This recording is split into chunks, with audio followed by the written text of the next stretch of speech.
All right, I'm making this video for anyone who is struggling with addiction, no matter what addiction it may be: drugs, alcohol, gambling, sex, the list goes on and on. Um,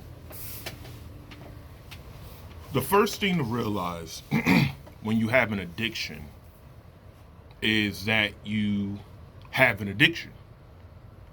You have to get honest with yourself that I have a issue with whatever I'm addicted to, and it has taken a big hold of my life, if not my whole life. Now, the second thing, and maybe the most important thing to realize when you have an addiction, is that you are not alone. You are not alone. I know you feel isolated. I know you feel abandoned. I know you feel, of course, lonely. I know you feel shameful, embarrassed, hopeless. But these are all lies, which makes them all sins. You are not alone. There are plenty of people who are in your shoes or who have been in your shoes who have gotten better. I promise you. That's the first thing to remember. You are not alone. There are people that have been struggling and conquered their addiction that you have, that were clean before you even were born. You know, I'm an alcoholic. I'm a recovering alcoholic. My sponsor has more clean time than I've been alive. So understand that you are not alone in this. There are people who have been through what you've been through, are going through what you're going through, and are going to get out of and has gotten out of said situation that you're in. Now, saying all that, you have to be willing to accept help. You have to be willing to let the help. And that's hard. That's hard. We all have a lot of pride, ego, especially when you're addicted to something, you know. You don't have your sanity. So you're being lied to by your ego. See the biggest trick the ego plays on us, it makes it seem like it is us. You are not your ego. Your ego is its own entity, and it wants to survive. It wants to keep living. So it's going to do everything in its power, like anything that wants, any entity that wants to live, to survive, whether that makes you miserable or kills you on the way. So once you release your ego in the sense of understanding, and man, I'm not saying you're going to release your ego fully. Nobody does.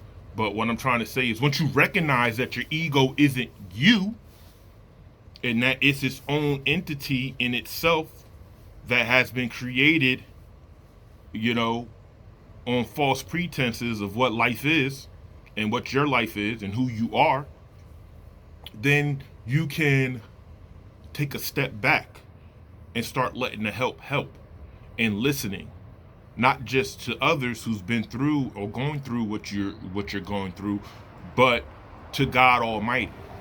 Because if you don't realize that there's a power greater than yourself, you know, that can excuse me, I had to charge it, that can heal you, then you know, you're oblivious to the fact that there was a power greater than you that was hurting you. If there's a power greater than you that can harm you, then there has to be a power greater than you that can heal you. But you have to surrender. And you have to have faith that the pain that you might have to go through, the changes that you have to make, the acceptance that you have to get is all a part of the plan. It's all for your well-being. You have to re-recognize. See, when you're addicted, you're insane. You're not thinking straight. You're not your real self. That's not the true you. The true you is inside crying. The little kid inside crying to to come back to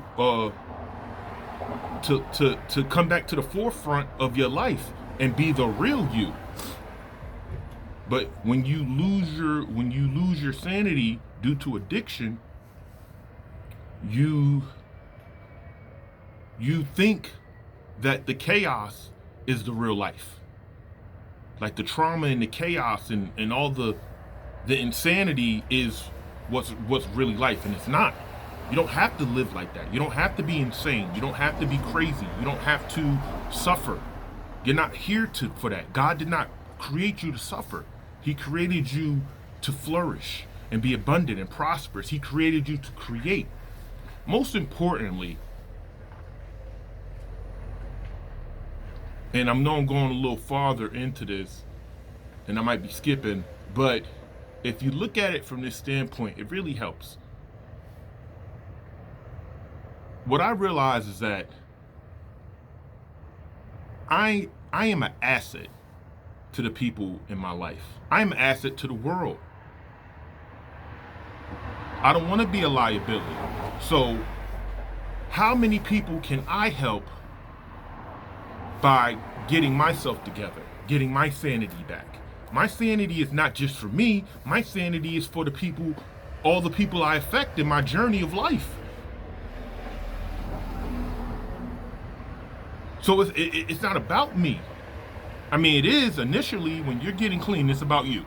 It's got to be about you, because it's been about you when you was getting high or addicted to whatever. Then, so it's got to be about you with getting better and healing, and you can and you will. I promise you. But you have to surrender. You have to surrender to the light. You surrender to the darkness. See, it's easy to surrender to the darkness, even though it's really not. So now you got to surrender to the light. And I don't care what you've done. I don't care what's been done to you. I don't care how many mistakes you made. I don't care how many years you've been out there. I don't care if you never think you can do this. You can, and you will. But you have to be serious. You have to be 10 times more serious about getting away from your addiction as you are in being in addiction. And guess what? It gets easier. Because you got people there with you, man. You're not alone. You're not alone. There's 24-hour Zoom meetings now. That never existed. Back in my days, when you wanted to, go to a meeting for any addiction, you had to find that meeting, get there, drive, whatever way, get a ride with somebody else or whatever, and get there. And physically get there and be there. Which is great. It's great. But now after COVID, during COVID, they created an online Zoom meeting. It's 24 hours, and there's people that have years of sobriety from whatever their addiction is, and they never been to a physical meeting. It's amazing.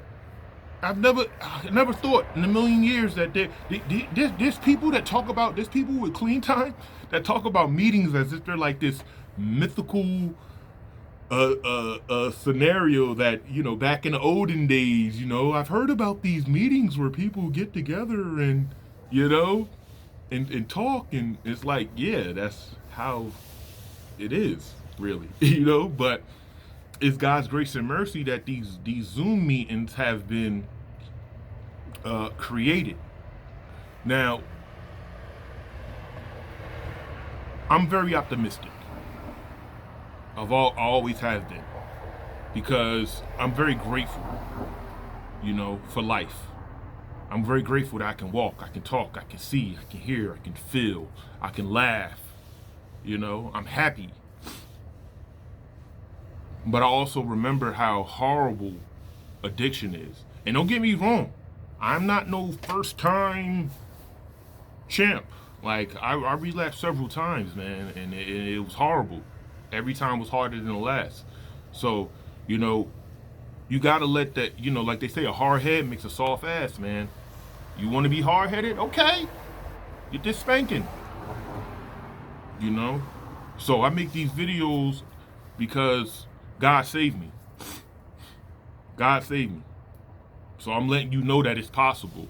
And I wasn't you know, you don't have to hit rock bottom to get better. I was never homeless and when I was drinking or didn't have money. That was the worst part. I was a functional one, functional alcoholic. So I go to work, get my money, then I'm back out there. You know what I mean? And it gets worse and worse and worse until something horrific happens.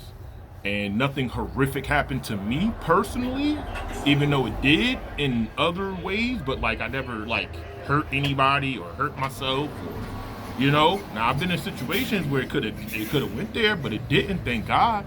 And that's why it's like, I remember my dad told me one time, he said, son, God keeps giving you chances after chances. Like, you can't keep wasting them, man. It's only but so many.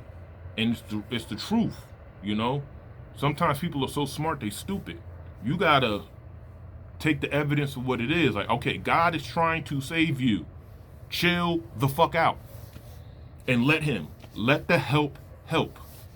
God works through people, places, and things. So does the devil. So you choose. You choose to listen to the light or the dark. You chose to get high. You chose to be addicted. So choose to be sober. Choose to get your sanity back. Don't fall for the tricks of the devil in this world, man.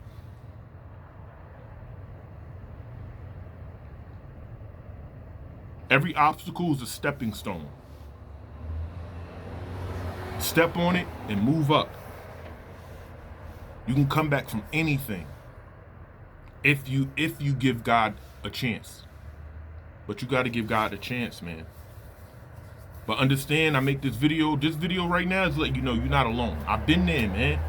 I've been there, and I wasn't a homeless junkie out there wilding and blah, blah. I was just a regular dad, whoop, but I had a problem.